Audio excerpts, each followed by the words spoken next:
Welcome to the Experimental Honesty Podcast. I'm Brian Curtis. Today I'm speaking with Dr. Christian Miller. Christian is the A.C. Reed Professor of Philosophy at Wake Forest University. He's director of the Honesty Project, which is an interdisciplinary research effort across the fields of philosophy and psychology. And among his 5 books and over 100 academic papers, he's also the author of the excellent book titled Honesty, The Philosophy and Psychology of a Neglected Virtue, that was published last year in 2021. During our conversation, we talk about how Christian became interested in moral character and virtues like honesty.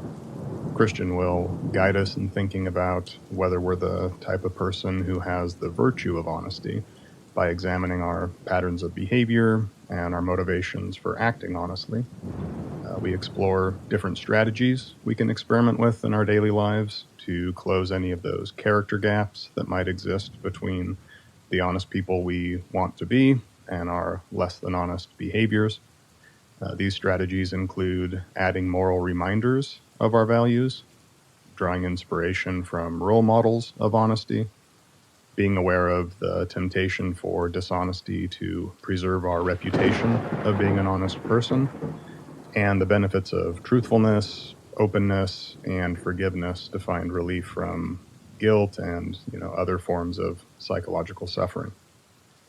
We discuss how Christian's life has changed since his career is focused more on honesty, ongoing efforts of the Honesty Project, where the future of honesty research might be heading, and more. You can learn more about Christian and his work by visiting his website at christianbmiller.com.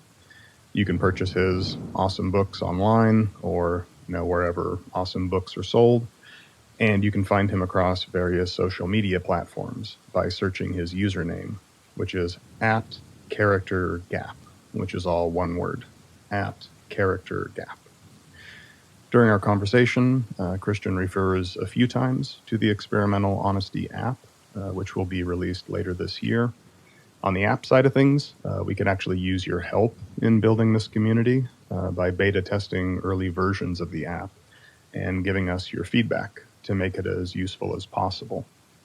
So for your testing and feedback, we would give you a free year of the app and our sincere gratitude for helping us finally bring this out into the world.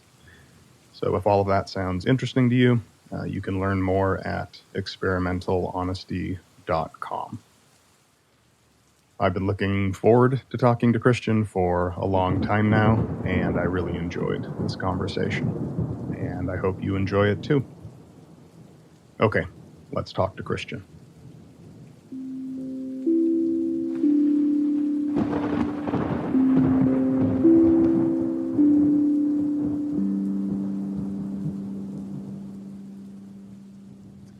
Okay, so I'm here with Dr. Christian Miller. So Christian, thanks so much for taking the time to chat today. It's great to be with you. I really look forward to our conversation. Nice, me too.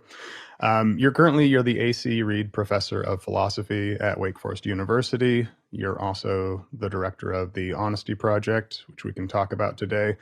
And among, the 100+ academic papers, the 5 books you've written, you're also author of, the excellent book, Honesty, The Philosophy and Psychology of a Neglected Virtue. That was published back in 2021. And so, with research interests that focus on moral character, virtues like honesty, I've been really interested to hear about, the path that led you to these specific topics. So yeah, how'd you become interested in all this stuff? Yeah, there are 2 steps to it. It was not honesty initially. It was character more generally. And that happened after I got to Wake Forest University, where I currently work.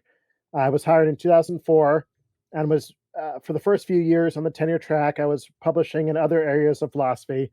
And I kind of got burned out on that. I said what I wanted to say. I didn't want to keep repeating the same thing over and over again. So I was looking around for something else to work on. And at the time, there was a debate going on in philosophy as to whether character even existed or not. Some people were saying character is just an illusion. If you look at research in psychology, you'll find that our behavior is driven by the situations we're in, not by anything called character. And so we should just dispense with character and dispense with virtue and dispense with vice. And as a result, that will also have huge implications for debates in ethics about virtue ethics and Aristotle and Plato and all these really fascinating issues that were in the air at the time. So Hmm. I said, wow, that seems really controversial and bold and important. So I wanted to find out for myself, what does the psychology research actually tell us about character?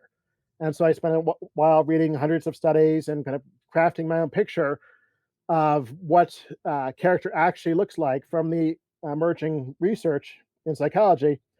And that was my focus for probably, ended up being my focus in my research for probably 10 years or so.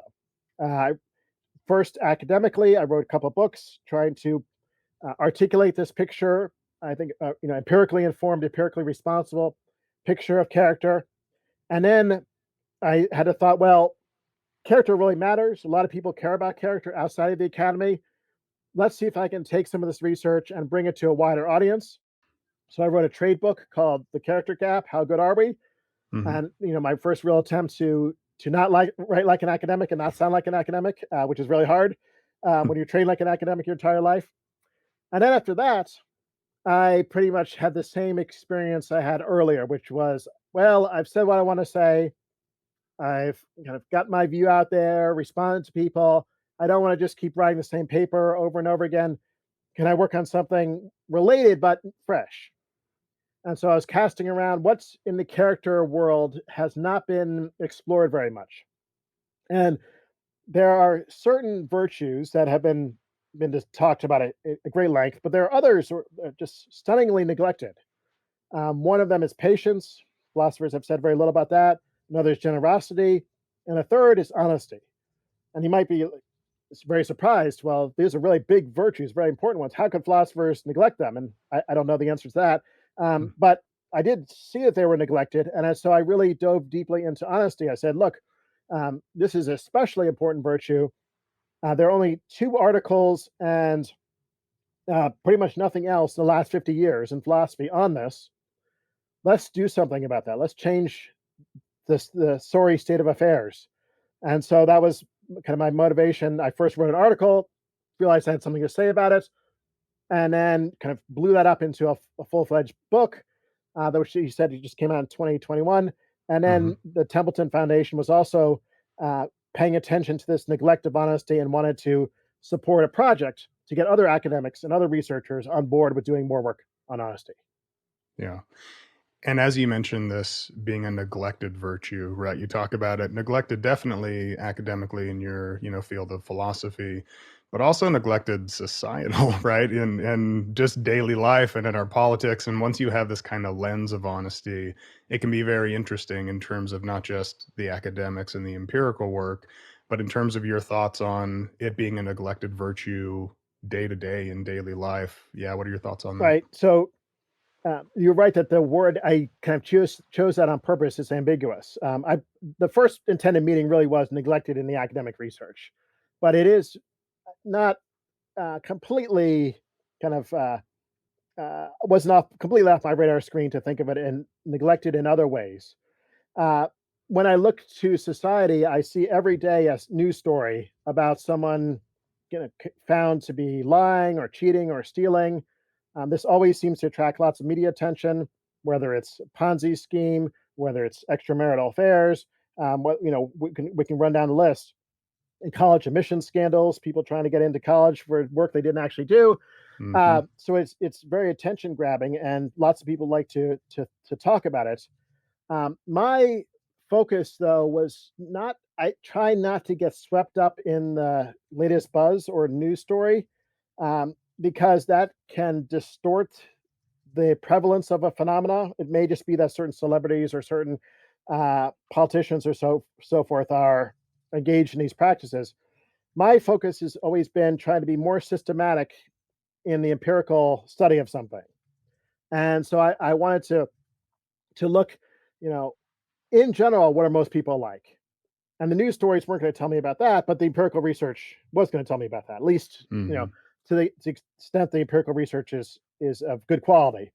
And so I did the same thing I did earlier with character, but very targeted now, just on research on lying and on cheating mainly. and going back to the 1960s up to the present, and seeing, no study is going to prove anything, but what is the cumulative picture that's emerging from this body of research? Are most people in different experimental contexts going to tell the truth or not, lie or not, cheat or not, steal or not?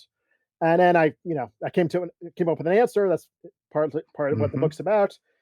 So that's how I ended up making conclusions about society on that basis, rather than maybe more sensationalized news stories. That's right.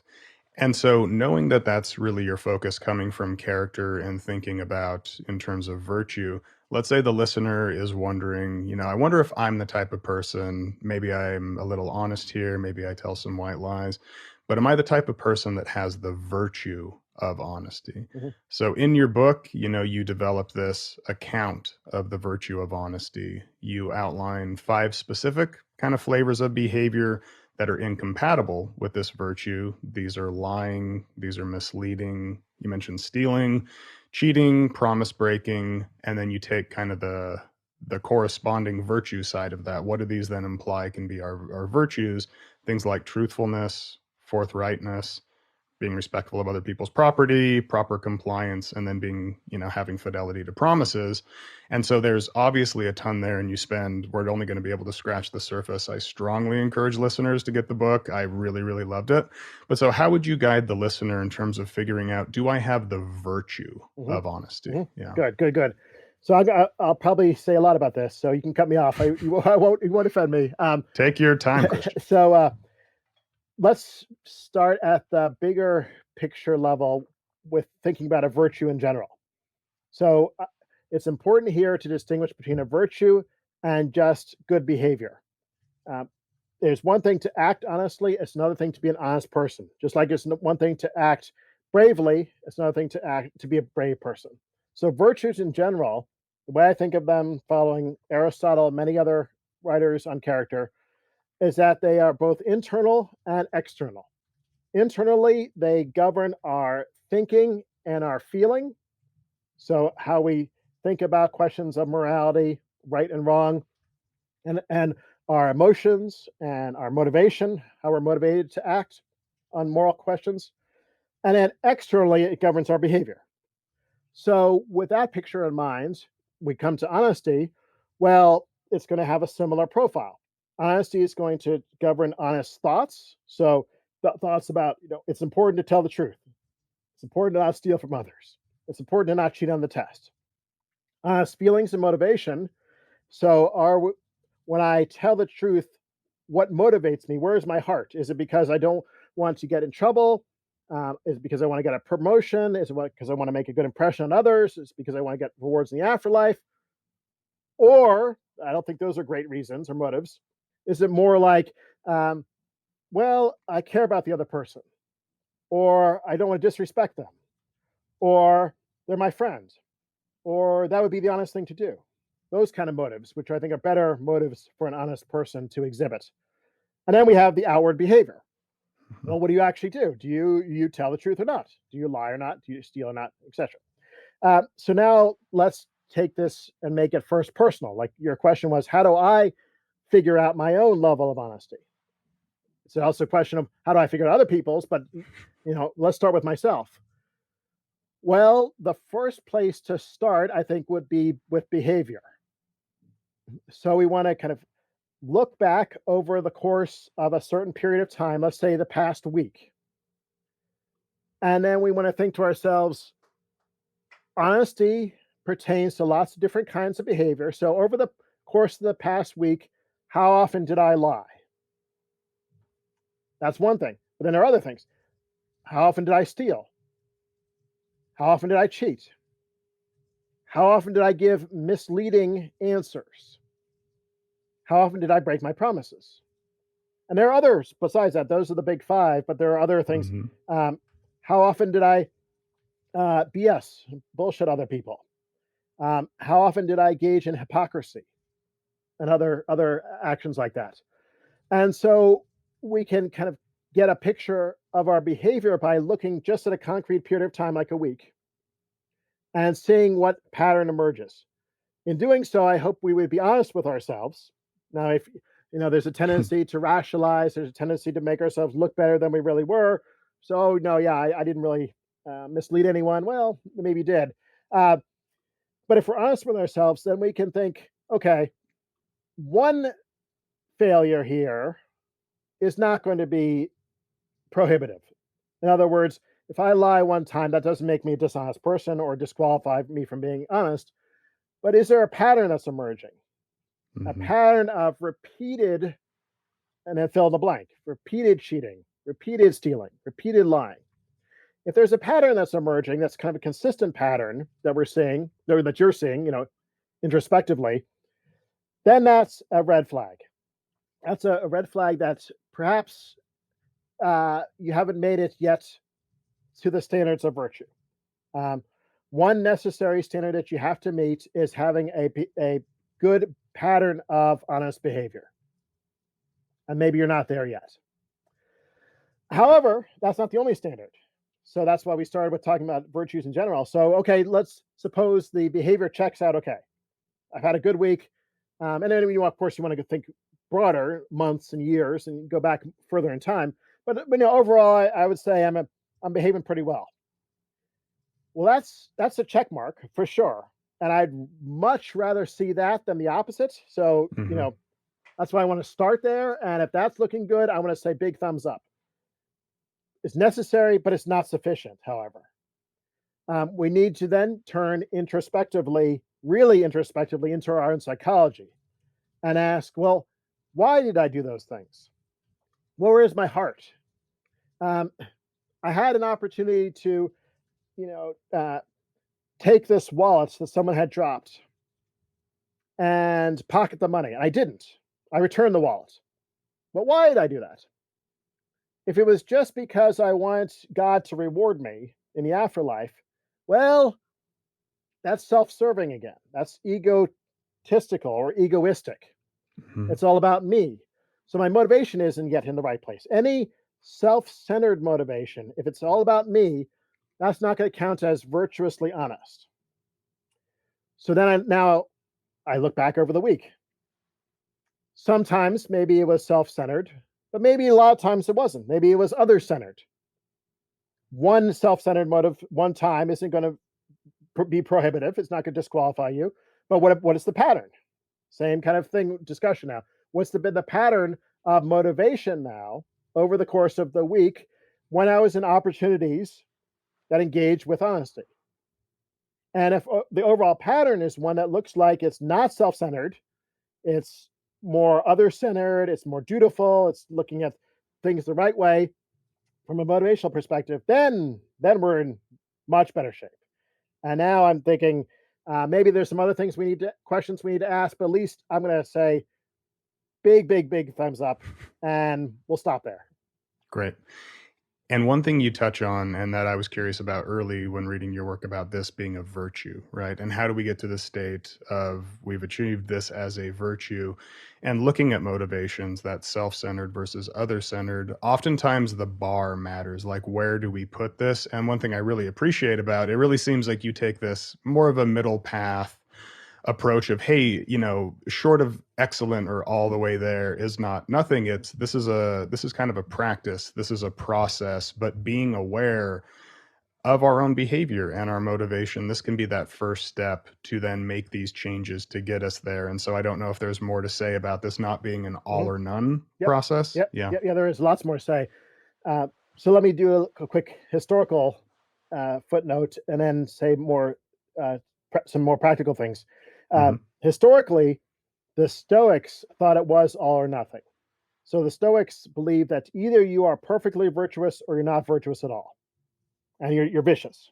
So I think it's a very harsh way to look at it, and that no one's going to qualify as perfectly virtuous anyway. So there's really no point in that category. We're all just vicious. Uh, Aristotle has, I think, a much more sensible view, and that's been picked up by thinkers and religious and non-religious throughout the history of character, thinking about character, where character comes in degrees, including virtue. So look, um, you know, even if right now I'm not a virtuous person, maybe I'm somewhere in the middle between virtue and vice. maybe I'm even a vicious person, there's character change can happen. That's empirically now been supported. Hmm. It doesn't happen quickly. It's a slow, gradual process, but it can happen, and so we can, over the course of our lives, through intentional and unintentional efforts, both, make progress in the right direction. Now, of course, we can make progress in the wrong direction too. There's no guarantee that's going Hmm. to go one way or the other, but the hope is that we'll incrementally over the course of years is what we're playing the long game here. Over the course of years, we'll be moving closer and closer and closer to what? Well, there's still perfect virtue. I don't think anyone attains that in this life. It's a worthwhile goal to have in front of you, but I'm perfectly fine to frame this more in terms of just becoming better. Um, Realizing I'm never going to be perfectly virtuous, but I'm trying to, over the course of the long run, get better as a person, grow in virtue. Um, and if I don't make it to perfect virtue, well, I'm in good company. No one else has either. So, And so knowing that then that character change can happen and that we can be more or less intentional, things we can shift around. After you review, the empirical evidence on honesty and dishonesty, those studies that you mentioned about how honest or dishonest are we, you do note this kind of sizable character gap, right? As you describe mhm, it, between these are the honest people we really want to be, these are how we want to live our lives, but then the evidence about how we then fare on things like lying and cheating, less than honest behaviors, yes, in these empirical contexts, but in the afterwards, you kind of use this data to propose a few strategies as we think about character change can happen that we can actually test out to cultivate this virtue of honesty. And you base this on these four kind of central components, something called this explanatory model to mhm, make sense of the evidence. mhm. But in terms of talking maybe through the evidence, we can kind of frame this into some of these proposals for how, as the listener, you and myself, how we can move towards this character change. And so maybe starting where you start, what's this notion of a sustained moral reminder, Okay, right? sure. Against, yeah, cheating and lying, all that. Sure, sure, sure. So a little bit of framing as well on my end. Um, you characterized exactly what I'm doing accurately. Uh, I think when you look at the empirical research in social psychology, personality psychology, behavioral economics, and so forth, most people don't exhibit a pattern of character that I would call honest. They fall short. There's a character gap between how we actually are. For most of us, I think it's a bell curve. There's outliers. There are virtuous people, and vicious people, honest people, and dishonest people. Most of us, though, are falling short of honesty, and we're in a middle space between honesty and dishonesty. I think there's a strong case to be made that we should get better. We should develop honesty. Honesty is really important and valuable and worthwhile to spend time developing. We want to think about then what practical strategies could we adopt. I think we should develop those strategies against the backdrop of how we actually are psychologically. So it's important to know something about what positive tendencies we actually have and what negative tendencies are holding us back so we can amplify the positive tendencies and work against the negative tendencies. Hmm. One of the positive tendencies that does seem to be widespread is that most people believe that something like cheating is wrong. So we have, in the course of our upbringing, acquired this understanding of the wrongness of cheating, and we do seem to sincerely endorse that. And it's motivational too. So that if presented with a situation framed as a situation involving cheating, that will often, in my mind, trigger this thought cheating is wrong and work against actually cheating. Now, what's this have to do with moral reminders? Well, it's everything to do with moral reminders. Moral reminders, what can they do? They can help us get our perspective back on track where it needs to be. Because although I might believe that cheating is wrong, I'm also tempted by other things that come along. Uh, so I can fall under the sway of momentary self interest, momentary pleasure, momentary financial reward, and have that lead to behavior that's antithetical to my belief that cheating is wrong. Well, moral reminders can help call to mind the importance of the moral values that we have. So let's take that down from the realm of abstraction and philosophy, and let's consider an actual study. Hmm. So this is one of my favorite studies I like to talk about. The setup is one that's used in many studies of cheating, where you'll have a control group. Students come in, they take a test, 20 problems, 50 cents per correct answer. They'll be paid based on their performance. In the control group, they have no opportunity to cheat. They just take the test, they turn it in, it's graded for them, they get paid based on their performance. Uh, Second group, different students, same test, same financial incentive, but they get to grade the test themselves, destroy all their materials, and just verbally report how they quote unquote performed. Uh, Always in these studies, this group has a higher average performance, again in quotation marks, than the control group. Hmm. Sometimes it's 7 in the control group out of 20, and then 14 in the shredder, or this shredder, because you destroy the materials using a shredder, the shredder group. So big difference, big disparity in that study. Um, Third group. In this third group, these are students. They sign their university's honor code or code of ethics. I found that this is not familiar cross culturally. So sometimes called honor code, sometimes called a code of ethics. It's basically just you're pledging that you will not lie, cheat, or steal, or do anything unethical in the performance of this academic exercise. And then they take the test, 50 cents per correct answers. They have an opportunity to cheat if they want to, shred their materials, verbally report how they did. And at least in this study, the average performance goes back down to the control level. Mm. Why am I bringing this up? Because that's a empirical, it doesn't prove anything, but it's at least an empirical bit of information or a bit of support for the role of a moral reminder. Because the honor code is, fresh in the minds of those students, calling to mind their values, why, and in particular the wrongs of cheating, which makes it then very hard for them to turn around and cheat on this test. And so that's a concrete, demonstration of the effectiveness of moral reminders. Although moral reminders can take many other forms. They don't have to be honor codes. They can be everything from, a reading that you start your day with, religious reading, secular reading, diarying at the end of your day. So you reflect back on your day and think about what went well and what could have gone better. Text messages, apps like might be relevant to you. Developing an honesty app, all kinds of ways that these moral reminders can function. That's the basic idea, Absolutely. though.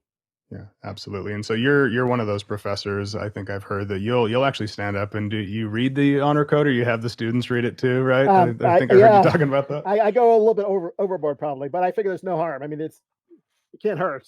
So at my university, we have an honor code where normally they would just sign it before they take the test. Hmm. I have instead really want to amplify it more, so I ask them to say it with me. So we all recite it together, verbally out loud, and then they sign their name. So Yeah, there's that's right. no ambiguity about how seriously I take this. Yes, absolutely. You're using the research. You practice what you teach, what you preach. That's right. Trying to. That's right. And isn't there a version of this? Because when I read that, and I've read that study with the honor code, I'm like, but they're not writing the honor code. Maybe they sign it. They might not agree with it. Isn't there a version of this where they're seated in front of a mirror? So Yeah. it's not just the honor code. They're seeing themselves while they're taking the test. Yes, yes. So there, first on the honor code, there are versions of that too. There's just the sign one. There's actually writing it out as Mm, well. So there's like the read one and sign, and then there's the write it out and sign. And the writing out is more effective than the reading. Not mm, surprising. mhm. The mirror is quite amazing too. This is not the same setup with the test and the 20 problems, but it's close enough. This was a earlier study where it was 5 minutes, a 5 minute timer on a test, and the person in charge said, um, before after administering the test, the person in charge said, "I have to leave. I have to go to another room. This timer is going to go off after 5 minutes. When a timer goes off, stop taking the test." Okay. Well, um, control group, the timer went off. A lot of them went over 5 minutes. They kept taking the test. The experimental group were people, same room, same test, different people. And the only variation was that they were strategically placed in front of a mirror when they were taking the test. Almost no cheating in that situation. Almost all Yeah. of them stopped when the timer went off after 5 minutes. And so, what's going on? How could a mirror be so impactful? Well, let me enrich the empirical story a little bit more. So, uh, the dominant explanation is that uh, we believe that cheating is wrong, and similar things like lying and so forth. We also want to think of ourselves as honest people. Um, so, in the honor code situation, the honor code brings to mind the wrongness of cheating. If we turn around and cheat, it's very hard to think of ourselves as honest people. Hmm. In the mirror situation, well, you're actually looking at yourself. If you want to think of yourself as an honest person, it's very hard to look at yourself in the mirror and then cheat as well. Um, and so that combination doesn't work so well. And so what the mirror does is serve as kind of more of a reminder too.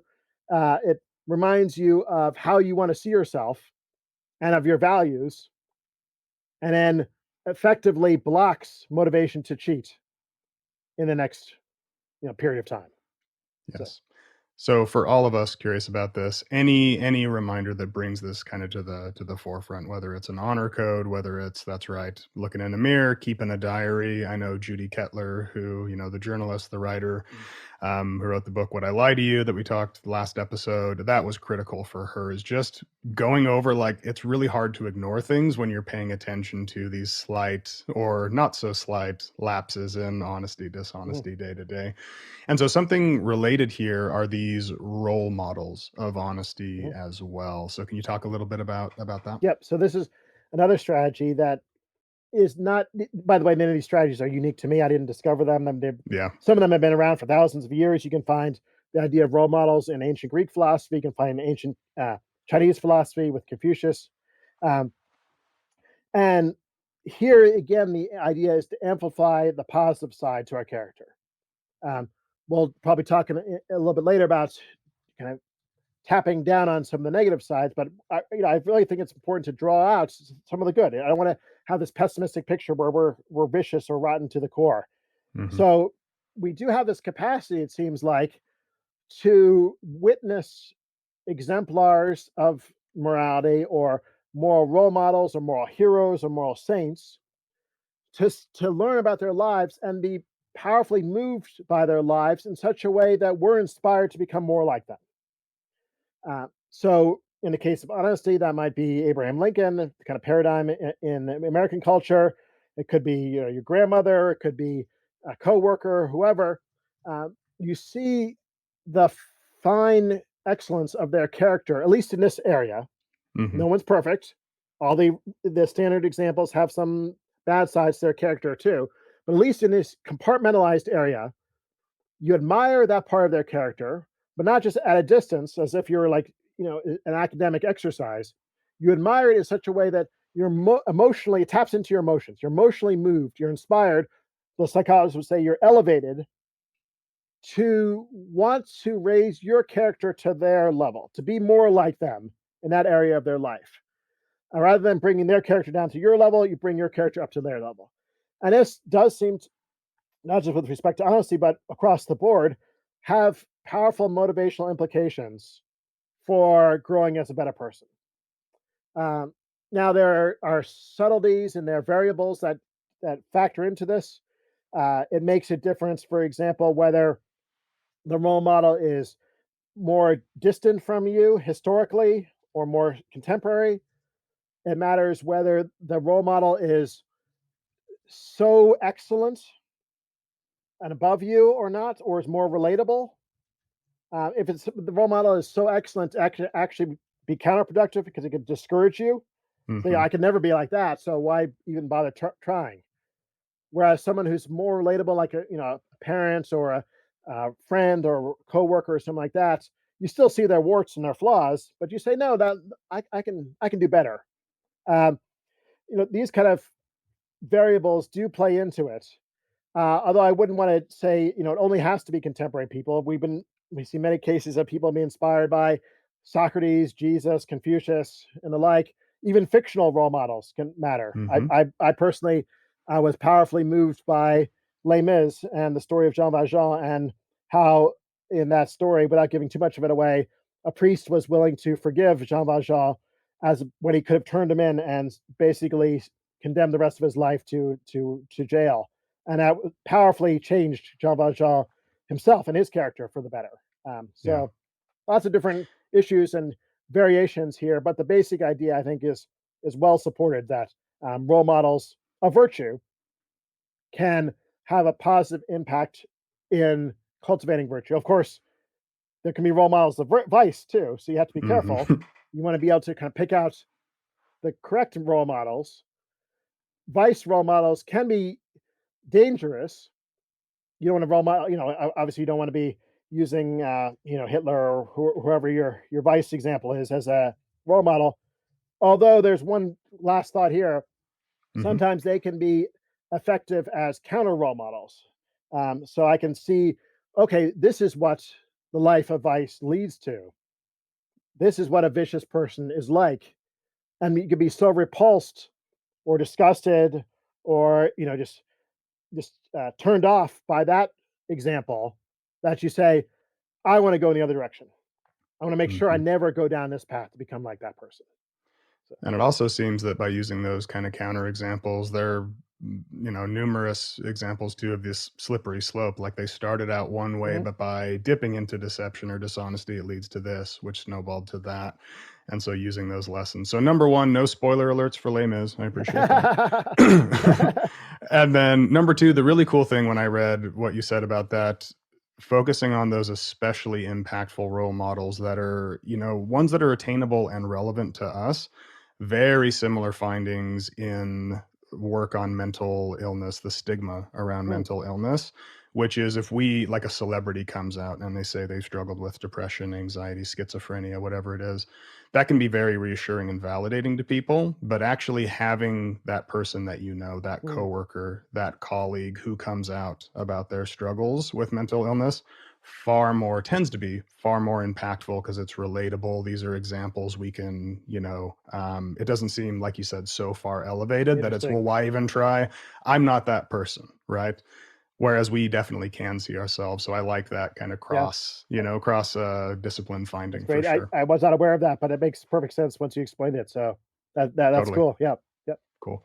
One thing, one aspect that I felt really, or that was interesting to me, is this notion of weakening the desire for other people. It can sound counterintuitive Hmm. to think of us as honest people. So why would other people's perceptions about us be in this paragon of honesty? Why might that be something we would want to weaken? Yeah.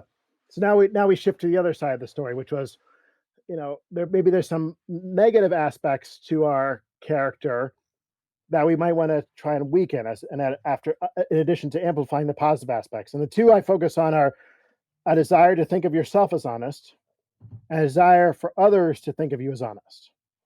And so you're talking about the second one. So it's the desire that I have for other people to think of me as an honest person. Now, I don't think that that's bad through and through, but I think it can be dangerous, um, because it's all about reputation. Hmm. Um, so it according to this desire, matters less how I actually am. What matters is how other people think of me. And so, ideally, of course, you would want other people to think of you as honest because you really are honest, and that so everything kind of works out. Everything corresponds nicely. It's aligned. But the danger is, well, sometimes I really want to preserve that reputation. I'm willing to cut corners to make that happen. So I could even be willing to be dishonest to maintain my positive reputation of being honest. Uh Yeah. oh, now we're really in trouble. But that doesn't seem so far fetched. You could generalize the points across the board to any virtue or just being a good person. And you can think of plenty of examples of people who have been willing to go to great lengths to preserve their reputation as good, even if those lengths involved horrendous actions. Reputation matters to so much of us. So, with that in mind, uh, all I would want to say here is uh, don't care about your reputation to the extent to which you're willing to compromise ethical boundaries or lines. Um, and so being kind of at peace with who you are, even if others mistaking you for not being good wrongly, um, being at peace with who you are, knowing and having assurance that you are, doing you don't deserve that negative reputation is something I would want to support. Yeah. So. And when you talk about that, you mention things like forming secure, excuse me, forming secure attachments and these kind of relationships to Mm, people. Also, as you know, you were talking there, it really sounds like this willingness to be vulnerable, maybe, and authentic. That hey, if we do make a little bit of a mistake, the urge can be to cover that mhm, over, mhm, to neglect that. Emotions like shame, guilt really come up strong there mhm, versus the other thing that in the moment is uncomfortable potentially, but just being able to, hey, sorry, this happened, I'm actually not perfect. mhm. Yeah, not yep, yep, not having that kind of burden of perfection where we can just be human beings. yep, That can be one of those maybe tools for avoiding that then need to protect to death our reputation yep. with other That's people. very, very, very well explained. That's something I try to talk about with my kids a lot. So what I often find is that they'll do something, that mommy and daddy's rules, they didn't follow something, um, and then they try and cover it up afterwards. And the cover up, and this is generalizes too. How many times have we seen this in society? The cover up is often worse than the offense initially. Yeah. And I say, look, just tell us the truth. Did you knock that over? Did you spill this? Did you not flush the potty? Whatever it is, if you did, it's no big deal. We're not going to make a big deal of it. But if you try to blame someone else, your sister, oh, it was my sister, or no, I didn't do it. No one did it. It was just an act, I don't know, miracle. It happened. Now we're Hmm. starting to get into this other territory of lying and being dishonest and misleading and so forth to cover up what was a rather minor thing. Just, Yes. just be truthful. And And you underline, yeah, this notion of psychological tranquility, as you say. But once we step over into deception and lying, now we have to remember what we yes, said. yep. We have to remember the lies we tell, unless we're bullshitting, Mhm, which I mhm. guess if you want to talk to what's the difference, maybe we can say lying and bullshitting really Yeah, yeah, yeah, quickly. yeah, yeah, yeah. So lying is involves cases in which you know this is not true, but you say it anyway. So you ask me, where am I from? And I say, I'm from Duke University. I'm lying to you. I know I'm not from Duke University. I know I'm from Wake Forest. And I say something that I believe to be false with the intention to mislead you. Hmm. Um, Bullshitting, you're just making it up.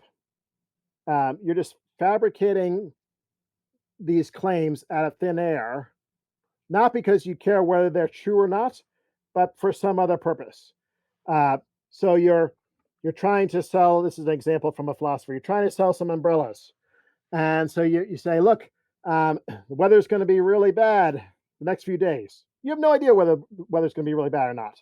You just make that up, tell your customers that in order to try and sell some more umbrellas. That's you don't care whether it's true or false, only to the extent to which it's going to help you achieve this other goal. So Right. that's the rough difference between the two. Great.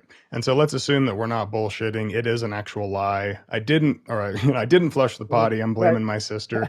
But so one kind of way to set us up for, if for the listener, for us in the future is a way to kind of sidestep that emotional psychological turmoil when we're tempted by lies is to then reflect, we're aware of these patterns, but then just to say, hey, yeah, I'm so sorry, I actually did that, Mhm, right? We're going to be open, but then what that opens up is now we have nothing to keep track of. We can just be our authentic self. mhm. We can just tell it like it is. And so you really point to that being one of those other motivators that Yep. can move us closer to that Right. virtue of But honesty. but it has to be in a community that's supportive too. That's right. So if I came along and invited that trust and then was very punitive afterwards, Yep. then that's not going to be effective. That's actually just going to encourage more deceit and being closed to others in the future. So it's, I think, a willingness to be open, but then also to forgive. But the other parties have to be willing to forgive, and that's that's something I have to work on as a parent, and say, look, okay, I really appreciate that you trusted me with this. Um, no big deal. We're good. And open in the future, if something like this happens, just come to me, and Yeah.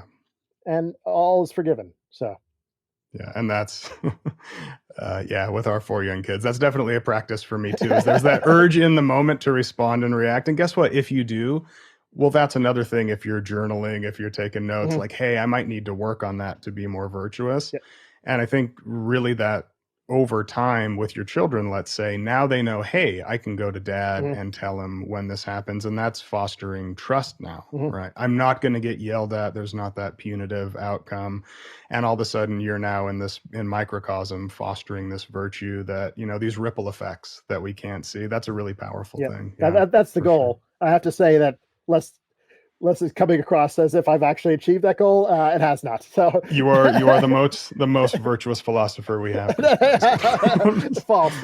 Stop BSing. That sounds like That's BS. right. So on that note, though, I'm really curious with researchers who focus on, let's say, like a child psychologist. Sometimes people want to know, well, how has your work influenced you in Mhm, terms of your own children, right?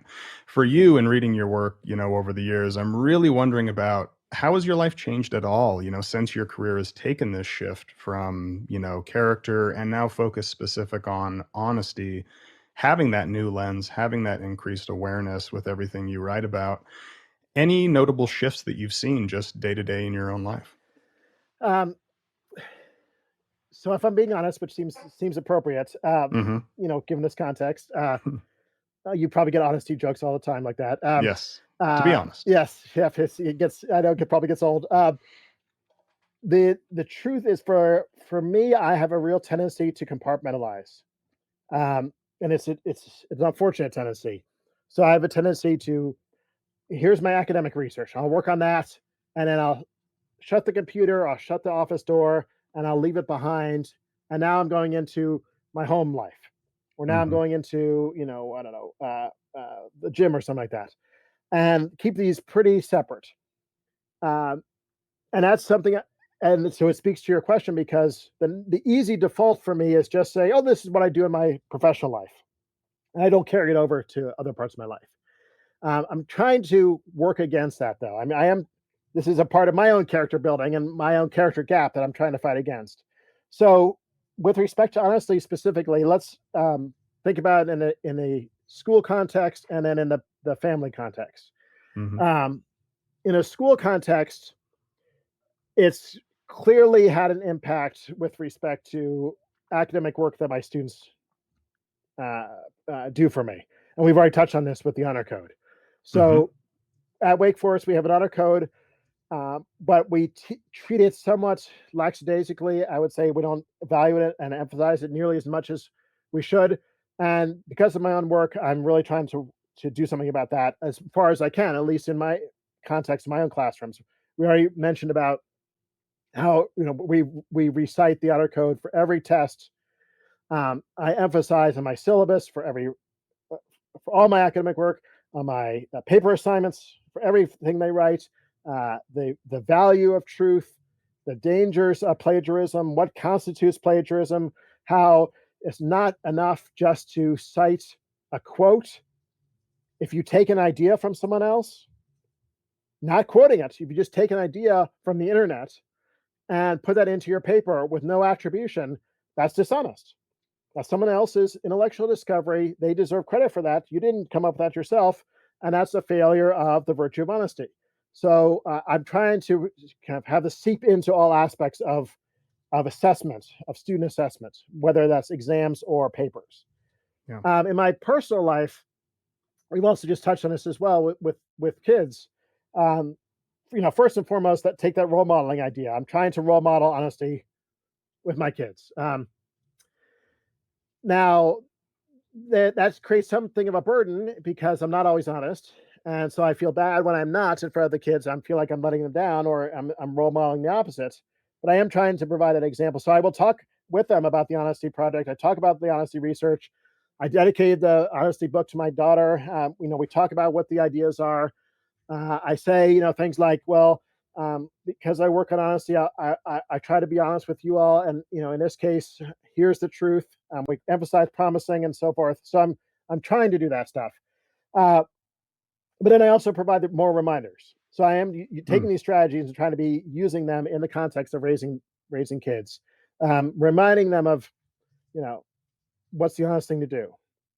Did you make a promise? If we make a promise, can we break a promise? So these kind of explicit moral reminders. We're not doing things like, diaries or anything like that. That's hmm they're not that age. But maybe a little bit more heavy-handed, explicit reminders. Um, and then in my own life, personally, um, yeah, I would say, one thing I would keep trying to work on is that idea of reputation for being a good person, which comes with being an honesty researcher and a character researcher, and hmm for over a decade now. Um, there's that natural assumption that, oh, if this person works on this, they must be this. Yes. And that's demonstrably false. There's actually fascinating research in philosophy that ethics professors don't seem to be any more ethical than other philosophy professors, Mm, sadly. Um, but nevertheless, I feel the weight of that, being the honesty project director and the character project director and writing the book called The Character Gap. Um, that, am I making sure that my own private life mirrors the things talk about and lives up to the expectations that I'm creating for myself and that others have for me too. Um, yeah. and my wife is really supportive here too, and making sure that keeping me on the straight and narrow. Right. I'm not going to always be on it. I'm always, I'm a human. I'm flawed. I fail in various ways, but I am trying to live up in my own personal life to the standards that I talk about and the reputation and expectations that others place on me. So, Yes. And I know I've talked to Megan, my wife, about this as, starting this whole experimental honesty, thing with the podcast and the app. It's that push and pull of, well, now your name, you can be associated with this thing about honesty, truthfulness, mhm, all that. And just like what you said, if that's what you're known for, well, now we can go we're set up for all the time. We have to manage our reputation. For me, the fun thing is, well, it's kind of like that constant mirror now. If people know, like for you, this is mhm. what you do, you're directing this, it's kind of always on the forefront. And so it's hard not to be reminded if I'm talking to you and I see in the corner experimental honesty, like, oh, right, that's what we're doing here. But so I guess it's for all of us finding that kind of sweet spot that's useful where it's still a reminder, but I guess not to the extreme of Mhm. it being counterproductive, Yep, yeah, that's right? very nicely put. Yep, yep. And Nice. for me, I think it is in that sweet spot, or it's mostly positive. And so I don't feel that it's weighing me down or a negative. For the most part, I would say, to be in these roles. Um, and you're right. It consciously and unconsciously, I think, also serves as a kind of more reminder. Uh, Even if I'm not thinking explicitly about character, just the fact that I'm doing this work or see a book or see a podcast or whatnot, reminds me this is what I'm supposed to be doing. This is the kind of person I'm supposed to be.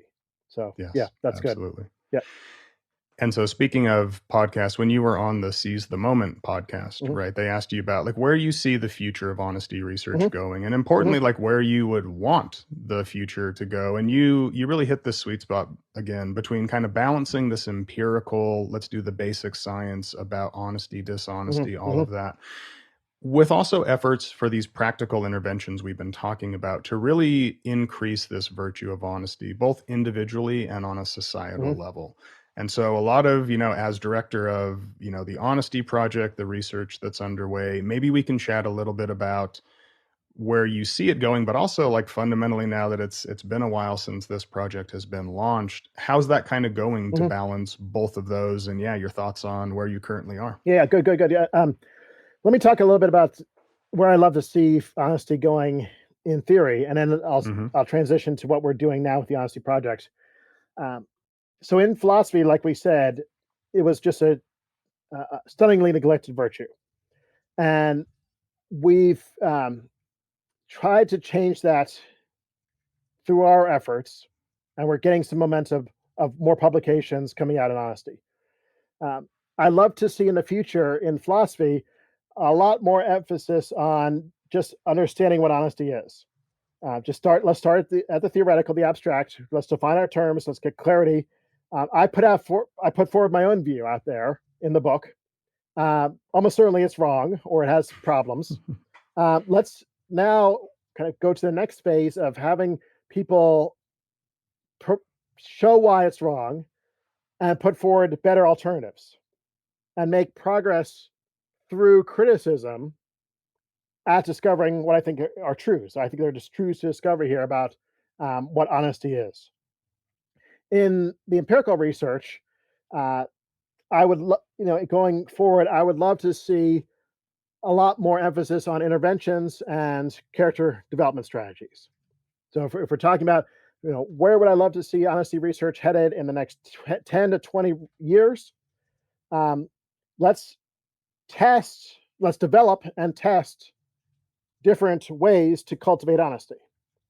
We've been spending a lot of time talking about this here on this podcast, Hmm. um, but those strategies could use a lot more testing, especially longitudinal testing, which means taking one group which doesn't get the strategy and following them over time, taking another group which does get the strategy and following them over time, and then measuring their characters periodically over time to see if there are differences between the two groups. Yeah. That kind of research is very rarely done in the character world. It's the most salient and most relevant and most impactful kind of research because we're talking about character over time. You want to see how people change over time, and so it's badly needed. Now, so those are my hopes and dreams in general. In philosophy, deeper understanding of what honesty is. In empirical research, development and testing and assessment of intervention strategies or honesty development strategies. Now, the Honesty Project. The Honesty Project is a $4.4 million project funded by the Templeton Foundation. That's in finishing up year 2 of 3. Uh, we had this. But let me say, who's the we? Hmm. It's myself and a bunch of psychologists. 3 psychologists at Wake Forest and another one at Carnegie Mellon who've teamed together. We had this vision collectively that there needs to be a lot more emphasis on honesty in our respective disciplines, mainly psychology and philosophy. And Templeton supports that vision too. And they said they wanted us to do something about it. And the main thing we've done is hold competitions for researchers to apply to us with their new projects. And we would assess those proposals and fund the best ones for new research on honesty. And so we've done those competitions. We funded 8 projects in philosophy and 8 projects in psychology for teams all around the world to do, we think are highly innovative, highly fresh, novel research projects that are going to move the needle. In the process, we're kind of incentivizing researchers to spend a lot more of their career on this topic. So to shift some of their career priorities and some of their topical focuses in this direction, they'll hopefully last long after the grants are over. So that we'll see a influx because of this research, because of these grants, but also subsequent years of more and more research coming out of these teams on the topic of honesty. So where are we right now? We have the philosophy ones are only 1 year and they're finished. Hmm. So they're wrapping up right now. The psychology ones, because it's empirical research, no surprise, it's slower, it takes longer, it takes more money. And so they're at the halfway point. We don't know what the results are going to be yet, but they're in the midpoint and they'll be done next summer. And then Nice. publication, well, this is the academic world. So it's frustratingly slow to non-academics. Yeah. But 3 years down the road, 4 years down the road, sometimes 10 years down the road, we'll start seeing some publication output from these projects. Yes. And yeah, I'm just aware of that process. Like, yeah, anyway, resubmission, submission, and when it's actually available, and then can the public even read it if they have access? And there's a story to tell there. One thing, I forget which interview it was or where you talked about this, but one of either the recent findings or at least a newer finding here was we can talk a lot about, well, honesty is this virtue, and you mentioned other neglected virtues, but we can have competing values to Mhm. things like, compassion, benevolence that influences, like Emma Levine's work on a pro-social lie versus, all this complexity here. But I think I remember you saying about some research where folks, like in relationships, they ranked some of these values or these character traits on what is most important, let's say, in a romantic partner. And I guess the preliminary data on where honesty fell, do you want to talk a little bit about, if you can talk about that? Um, so there are a couple of different strands here. There is one researcher we're funding, Bonnie Lee at Rochester, who is working on honesty and romantic relationships specifically. Mhm. Now, don't think that's at the point yet where that's been solidified or published yet. So keep an eye on that. That's a fascinating project. Gotcha. I really want to see. I mean, and you can see. I think all the listeners who are in romantic or have been in romantic relationships can see where this is going to come from. Yeah. Uh, you know, the small white lies to some of the bigger issues that can come up. Uh, Another strand of research here has to do with what do we care about in person perception. So when we're thinking about what do we value most in others, what is most important to know, what is the most likable thing about another person, and you can give people a long list of characteristics, a long list of traits. And I can pull up the list, or send you if you want for the notes later. This research, but the particular experimenters were Wake Forest psychologists, part of my team. And they, I think, used something like 50 different traits or characteristics you might want to know about someone else. And then they asked, okay, well, rank them. And you don't get ties. You just got to do a kind of linear ranking Hmm. here. And stunningly, what bubbled up to the top was honesty. Yeah. Um, so if I'm, meeting someone for the first time, what do I want to know most about them, whether they're honest or not? People I respect, what's that based upon? Most of all, whether they're honest or not. So, what this to me says, it says lots of things, but one thing is, um, this is not just an academic game we're playing. That's right. Um, that the people in general really care about the honesty of those they interact with. That matters a lot, and they want to know the level, the extent to which other people are honest. That also matters. Not just how honest they are, but they want to know how honest they are. And so, what we're doing with the Honesty Project and my own research is going to tap into what people really care about as well. So Yes. it makes me kind of inspired to do more of this work. Yes. And that was the finding. You mentioned the honesty bubbling up, and that, surprisingly or not surprisingly, when people are saying what they want to know, just to underline, I guess, exactly what you said, that we can talk about this theoretically, philosophically, definitionally, but then just practically, you say, romantic relationships in society, what we want out of, you expand this out, politicians, whatever it is. I just really appreciate the work that you and everybody, associated with the Honesty Project and, all the downstream effects of their students and postdocs and where this is going to go. It just seems to be a very exciting and new time for this field. And you're right there at the epicenter. So, yeah. Well, let me just footnote out a little bit. Hmm. So thank you, first of all. And if listeners are interested, they can find this research. This was published in Social Psychological and Personality Science, 2016. And to give it a little bit more meat, uh, on the mentions of liking, respecting, and knowing. Uh, so traits with respect to liking another person, respecting another person, and that are important to know about another person. Honesty was number one in all three dimensions, Wow. higher than compassion, fairness, trust, maturity, it's funny, intelligence, all those other possibilities. So that's quite astounding finding. So social psychological and personality science 2016. Nice. Anyone So who wants yeah. to check it out.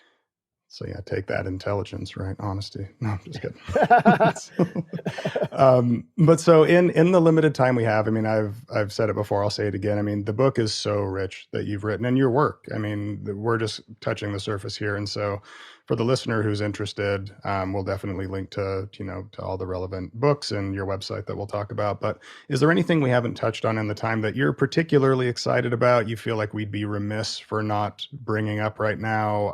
Just anything we haven't covered that, let's say, you're particularly jazzed about at the moment.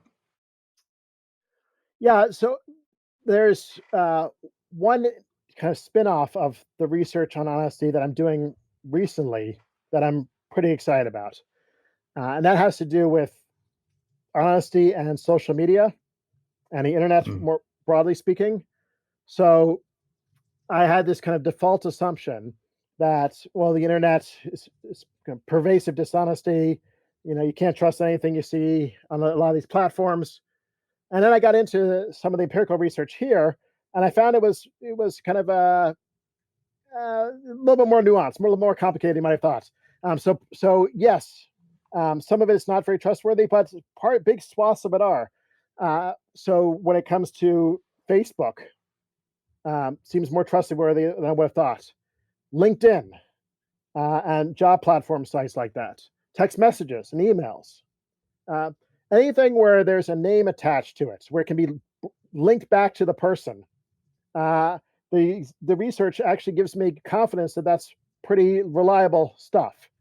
On the flip side, of course, the darker sides of the internet emerge here when it comes to dishonesty, when there's anonymity.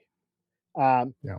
but even something like dating websites, there's another one where I thought, probably not very trustworthy. No, if you have the name attached, it is. One darker side, though, where the name is not attached, that I'm writing a paper with right now with one of my colleagues, has to do with deepfakes.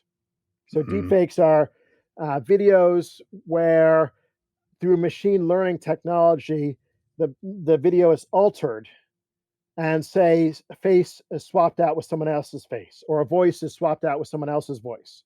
And if it's done very well, you don't notice the edit as the viewer unless there's some kind of flag or warning sign or something like that. You can watch this and think it was a genuine video, authentic video in the first place, and yet it's not, and it's often used for various nefarious purposes. So yeah. that is a aspect of the internet that I'm quite worried about right now, because it seems to me it's inherently dishonest. Yeah. That you're typically without the permission of the person who's in the video, editing out their face, without the permission of the person whose face is inserted, putting in someone else's face, altering audio, telling a different message. You're intentionally distorting the facts, which I think is at the heart of dishonesty. Mm, So that's a brand new, relatively new development in the last just a couple of years. I think it's going to be more pervasive as technology improves, and could have some serious negative consequences. So sorry to end on a yeah. negative note, kind of downer, but that is something that I'm interested in at the moment.